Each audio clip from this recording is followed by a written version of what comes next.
Va, ir dabar labai trumpai, kaip aš kalbėjau, sakiau, kad kalbėsim apie karvę, apie skaičius ir apie fabriką, ar ne? Tai kuo didesnė banda, tuo labiau tinka šitas išsireiškimas. Reikia galvoti apie fermos valdymą kaip apie fabriką. Ką reiškia? Procedūros, instrukcijos, aprašymai, protokolai, rutinos. Ateini pas ūkininką ir sakai, kiek turi viršingų karvių. Sako, o, senai betyriau, reikėtų pasikviesti. Tai kas čia yra? Vienetinių atvejų valdymas? Tyriau, kažkada vėl tirsiu, ar ne? Kada turėsiu laiko, kada dar kažkas ateis, tada pasikviesiu ir tirsiu. Jokių būdų. Tie dalykai turi būti labai aiškiai sudėti. Labai geras yra mūsų gyvenimo ritmas yra savaitė. Ir banda turi gyventi savaitės ritmu. Mes labai gerai žinom darbus, kurie yra bandoje.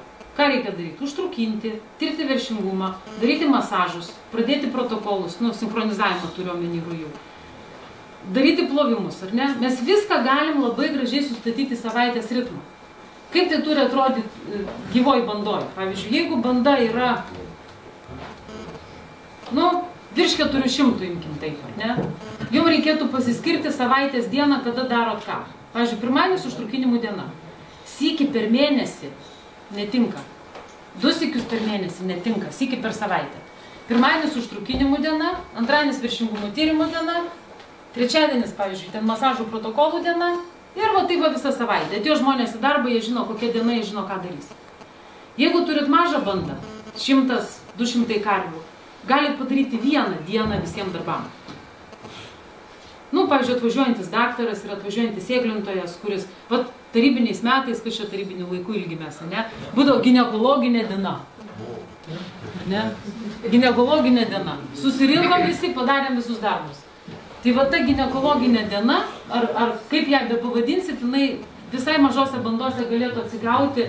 Ir tą pačią dieną, pavyzdžiui, atvažiavęs sėklintojas, iš programos išsiėmęs duomenis, jisai gali pasižiūrėti, padaryti pirmą arba ten antrą ar trečią masažą, pradėti rujų sinchronizavimą, tuo pačiu įsitirti viršingumą ir taip toliau, ar netgi po melžimo užtrukinti karves, ten pažiūrėti melžiom ir paskui pasidaryti visus darbus ir išvažiuoti. Dideliai bandoj, kaip sakau, reikia išnaudoti visas savaitės dienas. Va ir tas fabriko mentalitetas, jisai turi matytis visur, darbų srautuose, visos rutinos turi būti rutinos, ne pavienio atveju valdymas, viskas turi būti aprašyta. Ateini į bandą ir sakai, tu turi atsiminti atvejai. Ne pas tave, tai buvo kitur. Kas atsakingas už rujų stebėjimą? Sako, visi mes stebim. 7 žmonės sėdė apie tavį ir sako, visi mes stebim. Reiškia nei vienas. Reiškia nei vienas. Ir dažniausiai tokioj bandoj nebūna, kad ten kaip vadovėlį rašydavo pageltusiam, ar ne, kad 2 kartus arba 3 kartus po 30 minučių, nei vienas to nedaro. Turi būti labai, tie svarbus dalykai labai aiškiai definuoti ir aprašyti. Ir ne tik tai tie dalykai turi būti aprašyti. Pavyzdžiui, rujų stebėjimas, kaip jūsų fermoje vykdomas rujų stebėjimas, jeigu jūs neturite sistemos kalbos, ne? Ir, pavyzdžiui, aprašot aiškiai, kad rujų stebėjimas vykdomas 3 kartus paroje, tuo laikotarpiu. Stebėjimą atlieka tas.